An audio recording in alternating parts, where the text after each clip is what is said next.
Hello, everyone, and welcome to Modcast episode. Have you already done this? 28,500. And today we've got Anduniel / Anna from Anna NPCs with us. And hello. Hi. Okay, Chris, you can take over. Thank you, Rich. That was very well done. It's a collection of hosts here today because I've hosted some episodes. Richard has hosted many episodes. And Anna, you have also hosted some episodes. Yeah, I think it was 3 that we did. Yeah, back in the day, back with you and Christian. Happy times. I mean, we've been plugging along, but we kind of want to do this a little bit more regularly. But just to have someone who has such a storied modding career on the program, someone who has dabbled in voice acting, audiobook narration, many different creative arts, as well as music. I mean, you're mostly known, I guess, for the mods, but you've also created your own music. Yep, that was how On the NPCs got started, was a place to showcase my music. Exactly. So you're an accomplished musician. We want to talk about all that. But first, let's start with you. Like, tell us your origin story. Tell us, like, how you got into modding, I guess. Well, I used to play Skyrim on PS3 a long time ago. I know. And I played it several hundred hours in there, and I started looking for help for some quests, and that's how I came across mods on the PC. And I was just like, what the hell is this? Who makes these? What kind of weirdos make this stuff? Yeah, then I figured out it was people like me. We're the weirdos, spoiler alert. Yeah. And then on another note, I was looking for some place to publish my stories, and then that's how I found Amazon's. At the time they called it something else, but now it's on Kindle, the self-publishing program. And then that's how I became a narrator, because that was the audio branch is ACX, which is Audiobook Creation Exchange. So I became a narrator on that, and then I started voice acting, and that's how I found your mods. So you started more or less as a writer. Did you like crafting stories as like a teenager or a child, or like is this something that you've always been passionate about, or something that came on late? For a long time, but off and on. Like I'd write a month, and then I'd lay off and do something else for a few months or a few years or more, and then I'd come back and write some more stuff. And so with On NPCs, I've wrote a lot of side stories, like side fictions, short stories featuring characters, and then I narrate those things as well. So it's all kind of one big picture. Did it start mostly with fantasy? Is that fantasy something that you're really into, or is it just because Skyrim was there and Skyrim was moddable that you decided to go that route? Fantasy. Yeah. I've always loved fantasy. Yeah, because I've noticed, like, just on the character profiles and the descriptions, like, you put a lot of effort into it. Like, just even your handle, Anduniel, is based on Elvish language, right, from Tolkien. Yeah, it was actually, I totally made it up by pieces, and that was my original character name when I first played on the PS3. That was my Nice. first character. And later on, I was studying Elvish, because I used to do that as well a long time ago. And I realized that if you break it down, Dune means west, like Numenor, the Dunedain, and means sunset, and then El is just a feminine suffix. So is that Sunset Man or Sunset West? yeah, or setting sun of the west. Oh, okay. So what else is, like, in terms of how did you... so you mentioned you got a couple of hundred hours on Skyrim on the PS3. Yeah. How did you manage to get your PS3 working for that long? I hear Skyrim is completely broken on the PS3. Oh, that was a long time ago. It worked pretty good, actually. Never Really? had problems with it. Yeah. Even that awful quest, Blood on the Ice, the vanilla quest, it's like the most broken in the whole game. I got that to play fine on one game, on one character.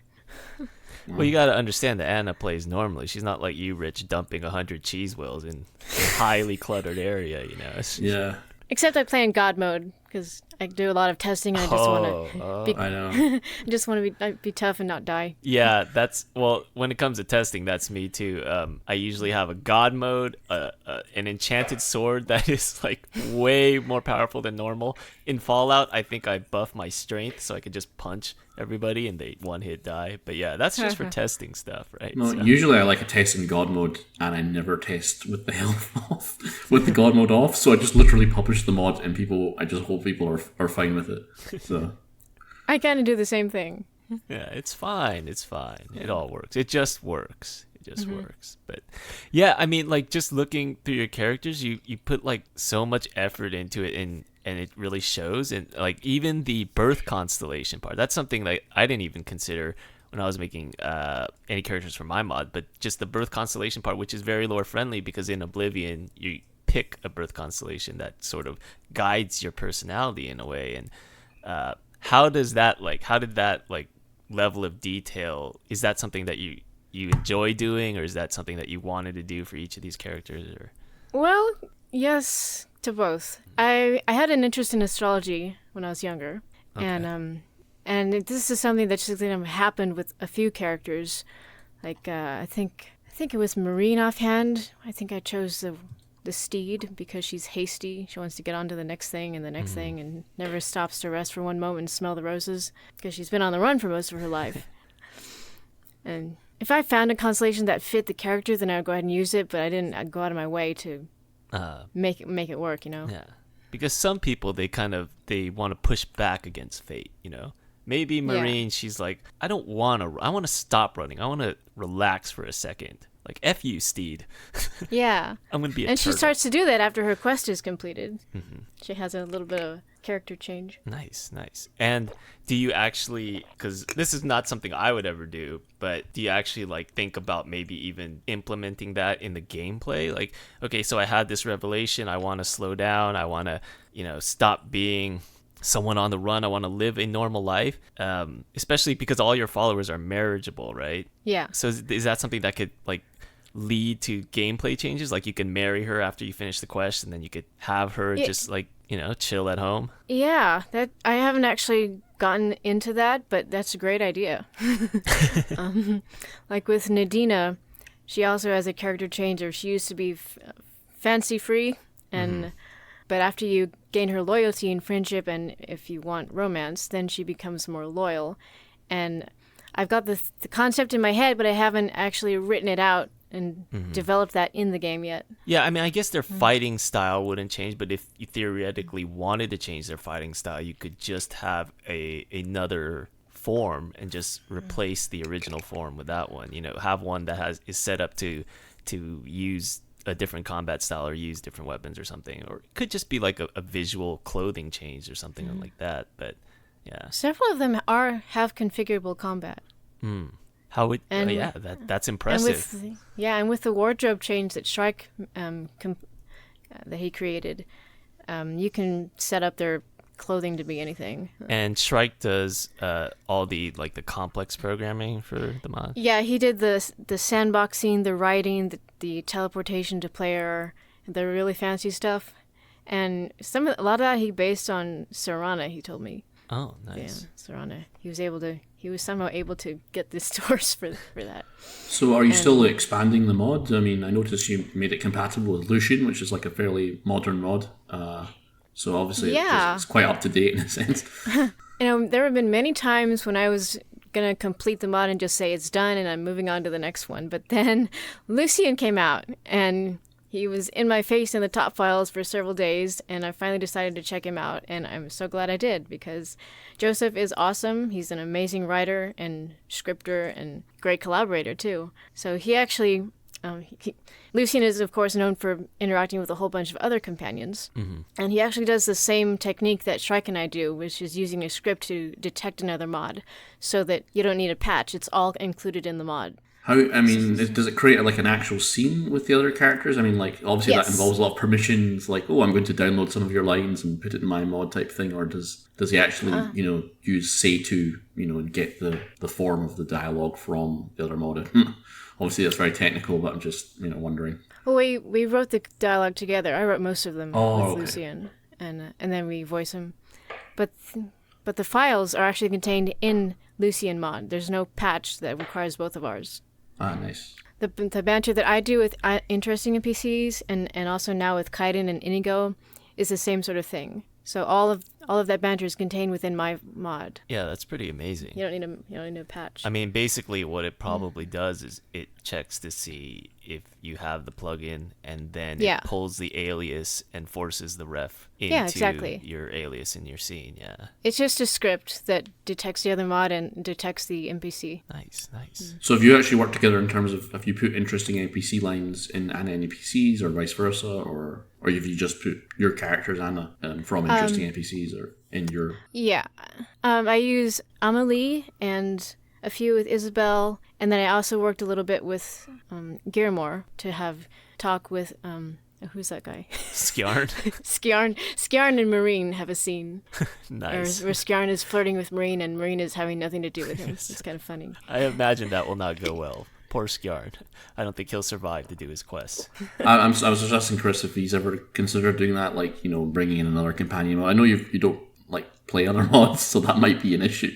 Yeah. Have you ever thought about that type thing? Well, it wasn't something that was commonplace or something that we knew about, being able to, this script thing where you pull other mods. I don't think it was a common knowledge at the time that I was making interesting NPCs. I think if I was still in development of that, I would definitely do that and have them interact with other popular followers. It's just, I've kind of put that in the rear view. It's one of those things where it's just like, I don't like looking back. Yeah. I'm just going to hate it. I'm going to want to change everything about the mod.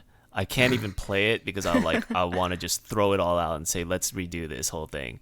And it's just, so that's like one of those things where it's difficult. But I would have definitely done it at the time had I known about it. But like, it's not just talking to other NPCs. It's all this, like the Serana features that Anna's talking about. Like those are all things that are not included in the base mod that you have to actually have follower mods for. And thankfully those are great and they usually like work pretty well. And so that you can have those features.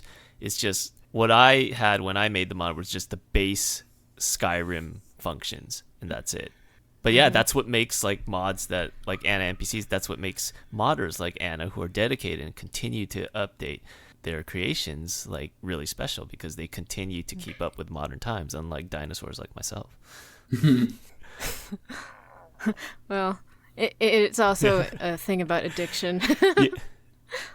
Hello, my name's Anna. I'm a modaholic. Is there a favorite Hi. character you have from the NPCs other than Anduniel, who we all know is just like, she has the most lines, she has the most development. I really like Alindra. The knight. The elvish knight. Yeah, she came into she was an idea that I had when I was at a sword fighting convention, and I just started writing this character, and it's like, hey, I'm gonna incorporate her into. Go on. I know. I quite like Nadina. I was looking at Nadina and the guy. Can't remember his name. Darian. Yeah. Darian, Terran, Garrett. He's a strangely good Bethesda voice actor. Yeah, he's that guy, Marco Bucci. He's done a lot of voicing for Oblivion and Morrowind mods, and then also Skyrim. And he's actually got a book out now. He wrote a book about Medusa, the mythological creature. So yeah, he does get both Darian and Terran, and he makes them sound completely different. And he's really and you great can to tell work that with, influence so. of like the older games, like using the classic dark elf voice, right? Yeah, he wanted to use the old really rough voice, but then I really like the Skyrim kind of London Isn't it accent Australian? for some reason. No. I just like it, and then I was like, well, can you do both? I was wondering why Nadina was And he Australian did. for a second. I don't know the choice behind that. Oh, she's another one of my favorite characters, actually. She's the first one I made after Anduniel, so the second main one. And I just had an idea that this character, this person, has to be Australian. Okay. It wasn't a set decision, it's just a feeling. Like, she has to be Australian. Like, Marine has to be Cockney. She just is. It's just one of those things. You have this idea in your mind of Australians being a certain way, being scoundrels, and Kind of, yes. wisecracking, trash talking. Well, she was originally somewhat based on Steve Irwin. Rest in peace. I was a huge fan of Steve Irwin. I loved his show, and I loved his enthusiasm, his excitement about animals. And I wanted to sort of channel him in that character. And then I worked with James McLaughlin, who also voiced a lot of side characters and non-NPCs, and he's Australian. So he coached me in the accents. Nice.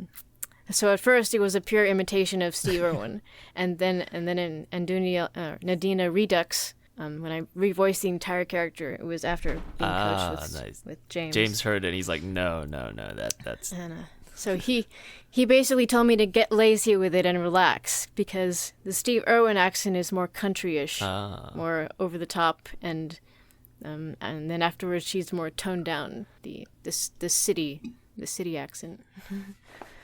So is that something that you feel like, is it something you have to make a conscious choice early on, is with like accents, because you're going to voice a lot of these characters, and so to differentiate them a little bit more, is it something that you think like, okay, these other characters have to have an accent?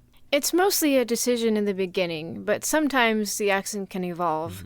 Like with Alindra, she wasn't supposed to be specifically either Scottish or Irish, but I kind of let a little wiggle room, so it kind of sounds like both at times, Irish or Scottish. But they all have to have distinct accents, I guess is what I'm asking, because I think like that would probably separate them, right? You can't have two characters that are both Scottish, right? Because then there would be too much similarity between the voices. Yeah, accents used to be my main way of separating characters, but as I got more into audiobooks and learning new techniques to use my voice to change characters, because in audiobooks I voice everything. Right. I use more pitch difference and pace difference and things like that, and also characterizations, like adding a sort of a grovelly tone or a high-pitched excited tone.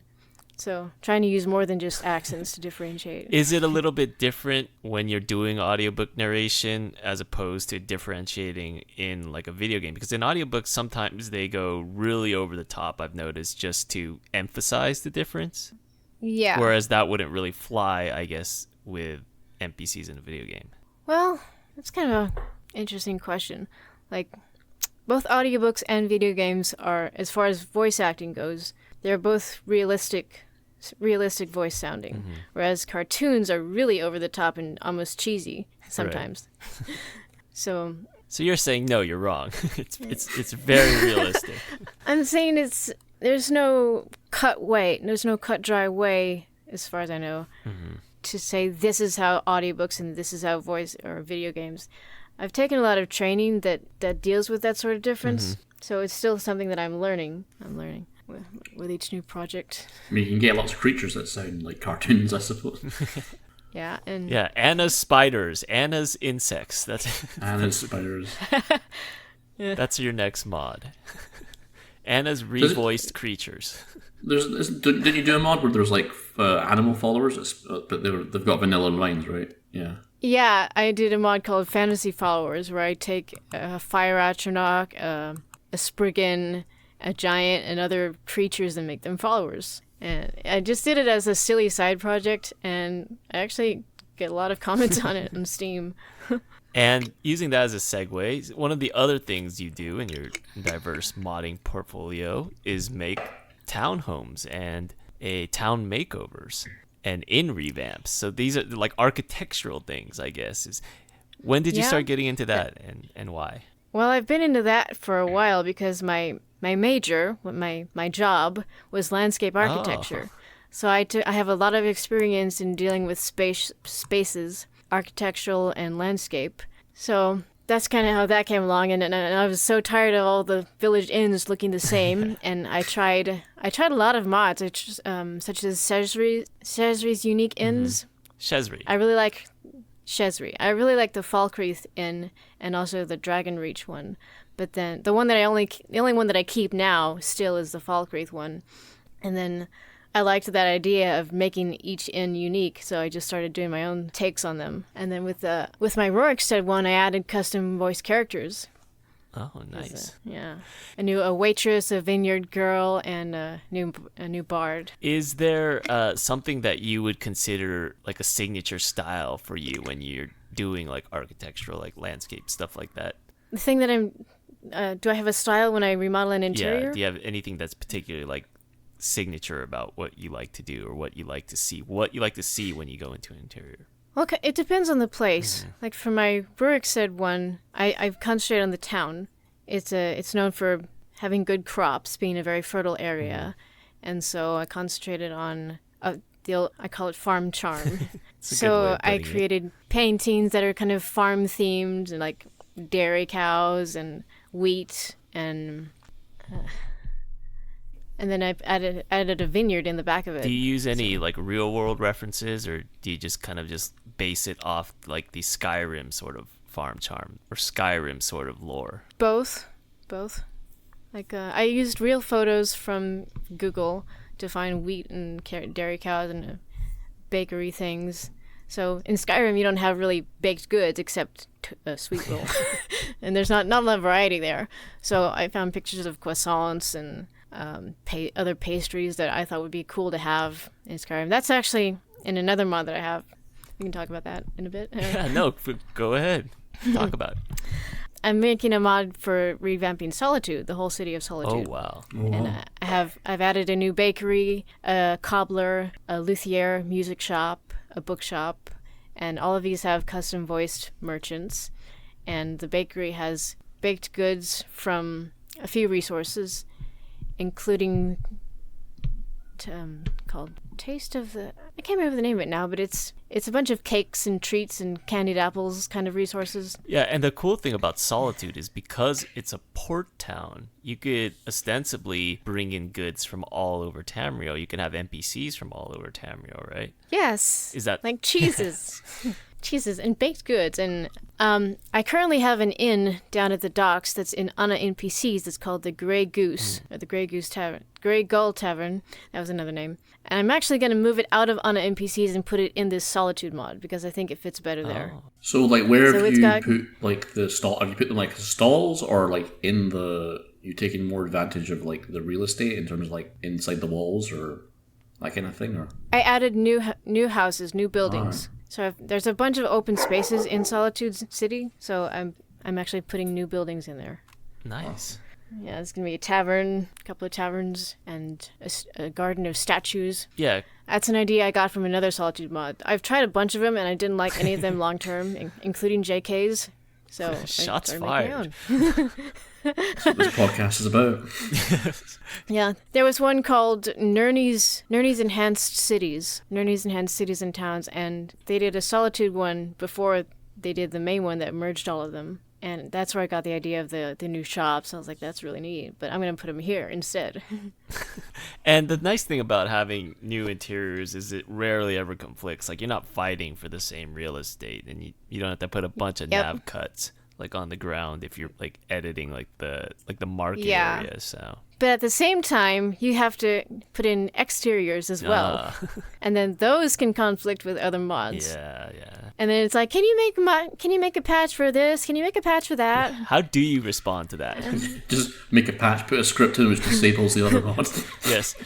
I have a blanket statement that says I do not make patches for other mods because I don't use that mod or this mod, and I don't want to spend hours in the creation kit figuring out a mod that I don't use just because someone else wants it. Yeah, exactly. I mean, if somebody wants a patch, usually there's another person out there who does the legwork. Yeah, I leave it open. You can make your own patches if you want. Publish them. I don't care. But yeah, you can just say, you can fix it by putting my mod at the bottom. I win.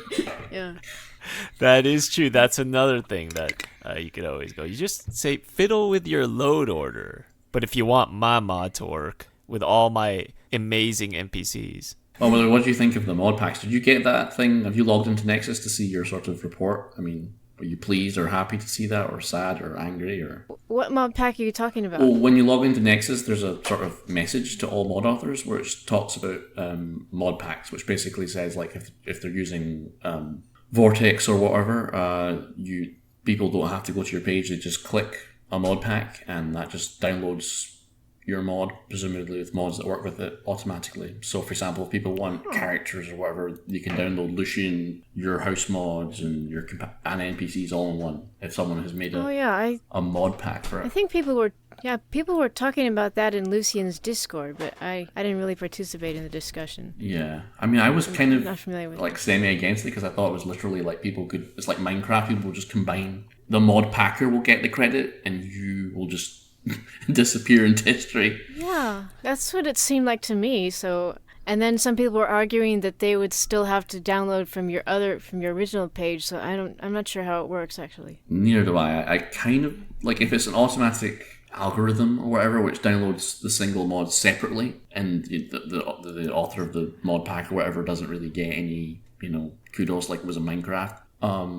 That's kind of more preferable, because in Minecraft, like, all these people made all these wonderful things, but a lot of people just combined them together, and then they got the kudos, and that kind of scene kind of imploded as a result. No. So that's my issue with it. It's kind of the way the internet is in general. I mean, even Nexus is like that, but Nexus actually does give out like donation points now. But like other examples would be like Reddit or Twitter, where the aggregator is the one who, gets the profit and all the kudos and the, all the boon that comes with being a big business. But the content creators, the people actually making the tweets, making the Reddit posts, like that, it's just free labor. So Nexus is slightly different, because Nexus, they were mod author focused. Like, the mod author had, the way I described it is that the mod users were all serfs, and we were the lords that get, we controlled our wee spaces, and people can go back and forth. But ultimately, we were the focus. And the problem with the mod pack is I just thought initially that was going against what made them so successful. That's why they're pretty much the only mod site left, What happened to FileFront? What happened to, modding DB?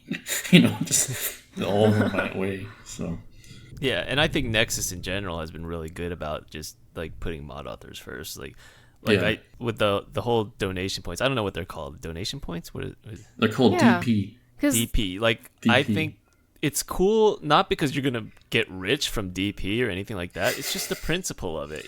It's like the principle of you're getting a small percentage. It's not going to amount to anything, but it's being paid out, and I think the principle of it is really cool. Yeah. It'll buy you a coffee. Yeah, I really like that, because Nexus used to totally forbid any sort of monetary gain. Like, they forbade Patreon link and promotion and anything. And if you got caught trying to make money, you get banned. Yeah. And so this was really cool to have this get started. I think there's a point where with Bethesda games, everyone seemed to be able to make money except the people working on their games.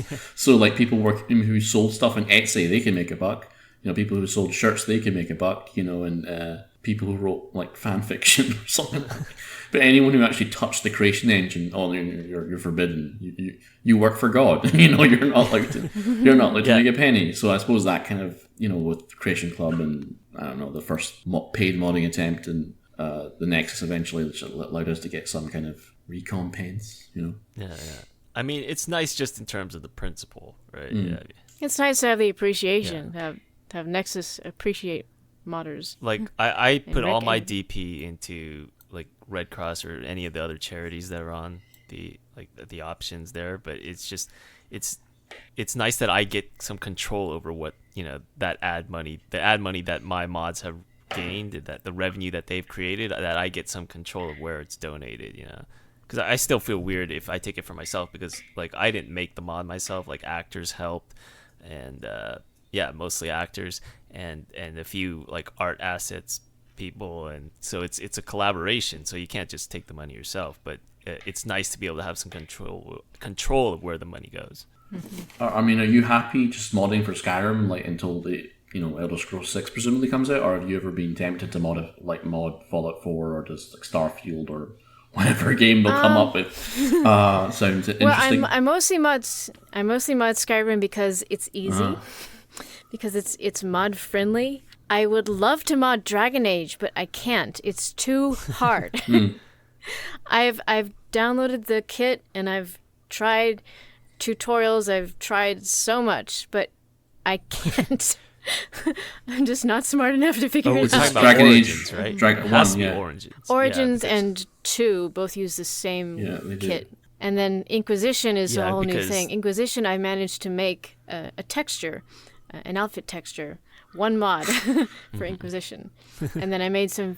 Well, because Inquisition, they went to Frostbite, right? There was a whole controversy about that because EA was forcing Frostbite on the developers, and developers didn't like it. I didn't know the whole story about that. So, I can't do Frosty. I can't That's a good name for it. Because I can't run the thing. Frosty. Yeah, I can't run the thing. It always crashes when I try, so I don't know what's wrong. Yeah, but go on. You were saying, like, you did a texture for Inquisition before? Yeah, it's just one of those PJ textures that everybody does. The Skyhold PJs. Nice. So I did several versions of the elven one, the female elven one. Did like brocades and bamboo fabric and leaf accents, just elfy themed things. It's a shame they're not a big fan of modding Bioware. I mean, I even asked my Laidlaw himself, and he was like totally against it. So Who? He's the guy who did Dragon Age. He's the sort of game design person. Mike Lidlaw. Okay. Yeah, I think he's left now. Yeah, but he was the Dragon Age main guy for a while. Did he give a reason why? It's Bioware. Oh. Yeah. Yeah, I mean, that's the thing. It's just, it's just, it allows your games to have life beyond the original, sell by date. But I guess the downside is that if you want this to be your artistic creation, if you want it to be like static, more or less, I think that's where sometimes artists are not a fan of modding or a fan of like just people being I'm really surprised that their work. Sorry, go on. They just want, I was just going to say, they want it to be like the Statue of David to be the Statue of David forever, and that's what it is. You can't like give him a bunch of tattoos and put sunglasses on him and Purists. give him a bigger dick. You can't do any of this shit.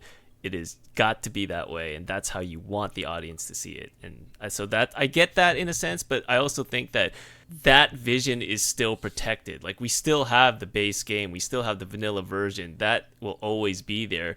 Allowing people to iterate on something isn't a bad thing to me, but that's just my opinion. Obviously, I'm biased. I agree with that. Yeah. There'll always be purists, and there'll always be the creative people who want to change, not fix, change something or other. But I think if you're gonna mod on PC and not use any mods, why play on PC? Play on the PS4 or the Xbox. Well, again, Noctium wants to put 100 cheese wheels Exactly, yeah. the Sleeping Giant in, so RTX on. Yeah. Yeah, well, what were you gonna say, Rich? About I'm just saying, I'm surprised. Like, if you want to find an equal to Bethesda, I'm surprised how EA allow you to modify their games. All the games that can be. Frostbite itself says F off, but like Sims 4 is just as easy as I'd say Skyrim or Fallout 4 to modify, because it's got Python, which is pretty much the same as Java, and you can like do whatever you want, really. And they allow you to pay yourself, so that's one thing. Yeah, and I think some companies are moving that direction, because like Ubisoft with Assassin's Creed or Odyssey, they came out with a story manager, and you can make like simple quests using that with no voice acting, obviously, because it's really rudimentary, but at least they have something. I mean, I tried making a quest and it didn't work, so I never got out of the bug testing phase, but it's just they're trying. So Well, that's funny because Assassin's Creed is like notorious for not being able to be modified. Like, even in your PC, it's like 3 big data files that you can't touch. So yeah. Yeah, but they did make the whole story manager quest thing. Of course, what people did is they made these like really simple quests that like let you farm a bunch of XP, and so they had to shut some of those down. But I recommend checking it out, Anna. If you ever would you be interested in modding a game like Assassin's Creed Odyssey? It's set in Greek culture. Yeah, probably. I just haven't played it yet. I have so many games, including the Assassin's Creed, that I haven't played because I'm addicted to modding Skyrim. So, is there any mod that is coming out on the horizon that you want to let us know about or put on the radar? Apart from the Solitude. Well, I mentioned before, Solitude is coming out soon.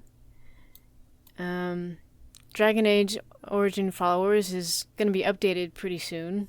Oh, what's in the update? It's gonna have more voices, and it's gonna have party banter for the first time. Oh, nice. Ooh. All the followers you voiced the female followers for that, right? Yep. And the male followers are currently unvoiced, or they are voiced, but not in the published one. It is they're voiced by Sev Vocal. He does both nice. Darian and Alistair. Originally, he said he wanted to do Alistair, but I liked his Zevran even better. I thought it sounded spot on. And then I was like, well, do you want to do both? You just have to make him sound different. And he said, sure. Now, are these NPCs, are they from the Dragon Age world, or are they who they are as if they were born in Skyrim? As if they're born in Skyrim. They're reimagined in Skyrim. So they have their original Dragon Age personality and sort of a quest, if you will, or character development. So Liliana was a temple priestess of Mara in Riften, Oh, where nice. where it's known for thieves, and Right. she was a Cyrodiilic bard spy. And Alistair is a Stormcloak soldier, and I'm going to write a quest for him to be implemented into Dawnguard, because I figure Dawnguard is kind of sort of equivalent to the Grey Wardens, and he's a special sect that hunts down Daedra. Is he like a secret? Yes. Oh my Did god. I spoil it? Should we cut that part out? Yeah. I mean, anyone who's ever played, come on, everyone who's ever played Dragon Age. Yeah, knows that's kind who of what I Alistair figured. is. People who know the Dragon Age story are going to be like, "Oh yeah." Yeah. They're going to get it, I I hope. know there's probably that one guy is like, I was going to learn about Dragon Age through this. And then Zevran is a assassin who is from the arena in Hammerfell. And let's see, Wynne is a college professor at the College of Winterhold. Morgan is a witch of the wilds. Oh, is she like maybe like a Forsworn kind of thing? Sort of. She has some Forsworn inspiration, but Yeah, you actually because that would be the one-to-one like equivalent, right? Like the Witch of the like the Wilds in Skyrim is like the Reach, right? Isn't it in a way with the Hag Ravens and all the... yeah. That's not where you find her though, but yes. Oh. You're like, no. I just didn't think of that actually. I put her in the Eastmarch swamp because it's a swamp. Ah, okay. Yeah, no, that works too. The Morthal area, you mean like Hillmarch or Eastmarch? Eastmarch. Eastmarch, like where the sauna and all that Yeah. stuff is. Yeah. Ah, okay. Witch Gotcha. mist. 'Cause it's a swamp. She's a swamp witch. And you go. There and you go. each of them, she actually has her own race in the mod. She's called a Witch of the Wilds. Oh, nice. I'm still debating whether or not to make the new races playable or to just keep them for the NPCs. Because if people have a bunch of new race mods, they're going to have a huge list of races on their creation. Yeah, that is true. But we've already established you're not worried about mods you don't play. That's right. That's right. You do what you want. Mm-hmm. That's But if that's I how make it them goes. playable, then I'd have to create presets and blah, blah, blah, blah, blah, all that stuff that comes with making a new race. So Yeah, exactly. that might be more trouble. Yeah, might as well not even bother. Yeah. That's my philosophy. Mm-hmm. Moving on, we already know that you're, a great modder with a great modding portfolio. What are you doing outside of that? You mentioned the audiobooks. Are you working on any new music, any voice acting for other mods? I'm doing a little bit of small role NPC voicing for a mod called Shumer. It's by a modder named Agarweb, and the writing is done by Tashini. I don't know if you're familiar with Tashini, but she made a bunch of horse mods and horse saddle mods. It's called Redguard Saddle Compilation of Redguard Saddles. They're really nice. So Oh, yeah. I'm just doing some small miscellaneous voicing for that because they asked me to. They approached me. Yeah, because you're like famous, and everybody knows you. They know you're fast, reliable, and good, and so that's a rare combination. Thank you. So. Let's see. Any musical? Oh yeah, Composition. I'm actually going in a new venture of Disney song medley videos because I've always loved Disney, and I also did a Skyrim one actually. One of my first musical recordings in a long time is the Dovahkiin song, where I do 3-part harmony, and I'm going to incorporate violin and drum. Violin and drum. Please replace all the Skyrim music with something that wasn't made by Mr. Soul. We won't get into that. Yeah, Jesus. There is a mod that's called Unique Music Compilation or something like that, which is their own composed music replacement. So, Chris, have you actually just deleted your Skyrim /music BSA? Just delete off you go to Pretty much. I mean, I didn't go that far. I just removed the music part. Alright. I don't play with the music on anymore because, yeah. Kind of a little tired of it. You haven't heard about Jeremy Soule? No. Oh, yeah. What about him? Eno and Zur will be the Start next out. one. So I sense some bad blood. No, he was accused of sexual assault recently, and another woman also came forward, and so every time another woman comes forward, it's usually pretty bad, pretty Oh. incriminating. So No, I had no idea. I don't keep up with. you know, I in terms of like the law, I mean, he's supposed to have due process. Like, you know, no one's convicting him of a crime yet without like a lot of proof. But like in terms of just like the cultural view of him, it's Ew. Yeah. That sounds messy. I mean, yeah. Anyways, enough about that. Is most of your free time with the computer like modding, or do you ever play any games these days, or have you kept up with that kind of thing? Or Well, I started to play Assassin's Creed. Not, which one? The Egypt one. or Origins. Origins. And I started to play Witcher 2 and Witcher 3. And Witcher 3 was pretty awesome from the little bit that I played. I started to play Fallout 3 and Fallout New Vegas. Didn't get very far because I'm just not into that kind of world. I like fantasy. Let's see what else. You could mod fantasy into that world. You just bring in Fenris into Fallout 4, it'll be fine. It'll be sorted. I guess so. Alistair can be Elder Maxon's bastard child. It works. It's sorted. But yeah, any other hobbies that you're into at the moment? I listen to audiobooks while I'm working, or I listen to music on the computer. I listen to Pandora a lot. I do graphics and Photoshop things for texture mods, and I work on song projects. So I don't know how excited you are for Dragon Age 4. I don't know if it comes out or becomes real, or I've heard rumors about it. I don't know anything for sure. they want to turn it basically into what Anthem was. I don't know if you've heard of that. What? I don't know No, what they that can't is. do that. Yeah, they are. Anthem is like a multiplayer thing. It's just like a multiplayer spend money game. They'll try. Yeah. They're going to try their hardest to turn Dragon Age into that. I mean, they left it off on such a cliffhanger that how could they not finish that first? Like, if Dragon Age Origins was the only game that came out and then DA2 was like a multiplayer, that makes a little bit more sense narratively. But I mean, where they left it, it's like, how could they do that? Dude, I thought Trespasser should have been in the main game of Inquisition. Oh yeah, Trespasser said Because it's such a huge character. What am I trying to say? Filler. There's this thing with Solus and the Kunari and all this extra stuff that really should have been in the main game. I've not played it yet. I played the first Inquisition or whatever it was, but I didn't play any DLCs. So no spoilers, but yeah, mean, Trespasser is good. You have to play Trespasser. That's the thing about Dragon Age. Dragon Age 2 had Corypheus in a DLC, and Corypheus is the main antagonist of Inquisition. So it's like, if you didn't play that, you would have no idea who he is, and so it's kind of... Yep, I didn't play that. I didn't get that one, so I had to ask somebody. Yeah, I mean, when Corypheus appeared in Inquisition, I was like, they cut to him. What the hell? Like, do, and I was like, who is that? Is that some soldier? Or I don't know. This guy, maybe it's Alistair, I don't know. Yeah. But talked for almost an hour, other than the few times the connection crapped out. But yeah, is there anything else you'd like to talk about, Anna, or any breaking news? Yeah, I mentioned this to you personally. I got contacted by a game developer in Maryland, and and he invited me to apply for the job of creative writer. And the only catch is he's in Maryland. And I said, well, what about the magic of teleconferencing? Can I work from home? He said, no, not yet. We can't do that yet.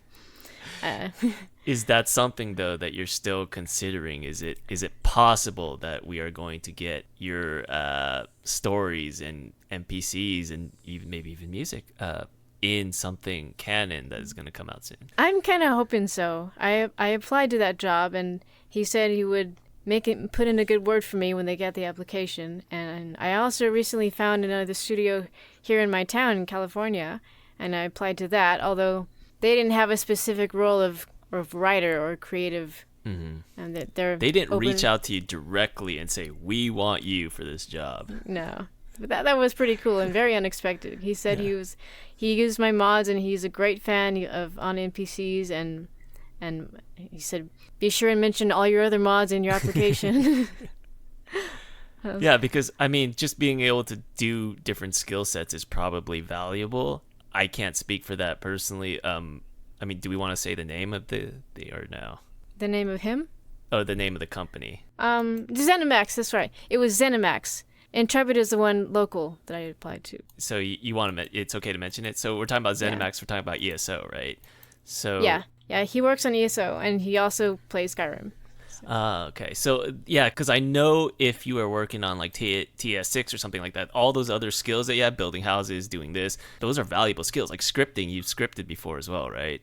So I script basic things like basic quest progression and. But even still, having that knowledge is helpful. Like if you're writing a quest, you know what. I know what to look for if something goes wrong. And you know what's possible, I guess, in a sense, in terms of just like the scripting part. Like you're not asking a scripter to do something that's out of bounds. You know what I mean? Because like a writer who isn't familiar with the CK might not have that sort of knowledge that will allow them to write a quest that is doable. You know what I mean? They may take it to a programmer, and the programmer is like, I can't do this. This does not work. We need to cut this, cut that. But having those extra skill sets is really, really helpful. I think for the main game, it may also be helpful in ESO though. I don't know what engine they use, but I think it can't hurt. It's not Creation Engine. I mean, was it specifically ESO? I mean, they might want to use right for Commander Keen. But having those game design skills and knowledge is probably helpful in when you're writing for video games as opposed to writing for books. You know what I mean? Yeah. So I've attended a couple of writing panels, and one of them was geared toward writing for games. And one thing he talked a lot about was writing for the possibility of player choice, which you do a lot of. And also for Dragon Age, they do a lot of that because the player has the choice of being sarcastic or direct or aggressive, and then that kind of player choice drives the narrative for other dialogue choices down the road. I always feel it's slightly cheating sometimes because I feel like you have to deliver the third act. Sometimes like you have to deliver the finality, but sometimes you just go, oh, you can choose. I don't have to care about the end, you know. But at the same time, there's a lot of possibilities to write for in the case that one player is only going to see maybe a quarter of them. Yeah. But then other players will see others of them. Yeah, but that's what I think is the magic of video games is just that interactivity that you wouldn't get in a movie. I mean, you could tell the story in a static sense in other mediums, but what makes video games different and distinct is just the level of choice, level of interactivity that kind of gives it its own thing. Like you can write your own ending and it has value because you know that you could have taken another path and that you made the choice to go on this path. So that's why I really like that part of video games. Yeah. Well, I mean, always the best, all the games always like you have to make it feel like their story, like, you know, they're writing it effectively. And the cost of player choice is that you lose the best possible way to tell the story won't get told every time, I guess is what I'm saying. It's like what we were talking about with the art, you know? If someone decides that instead of, you know, polishing up the statue of David, he wants to smash it to pieces, you got to let him do that in a video game. That's just the way it is. But even though that may not be the best ending for humanity, maybe humanity would have been better off if you just like restored the art. It's just letting them have that choice matters. And I think so. What it does is it allows also it gives the best ending a little bit more weight because it didn't have to happen this way. You know what I mean? But it did because of the choices you made. So I think it's helpful in that regard. Yeah. Well, that's why I feel like games like Dragon Age Origins and Fallout New Vegas have stood the test of time because I feel like those games kind of do that the best. Like, you know, make your own story type thing. Where other games don't really, you know, modern games sort of disappear because they're not nearly as well made in that sense. That's one thing I wish Assassin's Creed had. Like, you have to be this character and you have to go through, do this, do that, and go through this place. But Skyrim, Dragon Age, you can create your own character. Yeah. Yeah, I'm for character creators and everything. The recent Odyssey game at least lets you pick your gender, but that's about it. Yeah. But still, progress. Have you played a lot of ESO, or are you playing it now? Get familiar with it since you might be working on it. No, I started to a while back, a few years ago. I didn't really like having to download an entire new launch program. You have the same thing with Dragon Age. You have to download Origins and play it from that.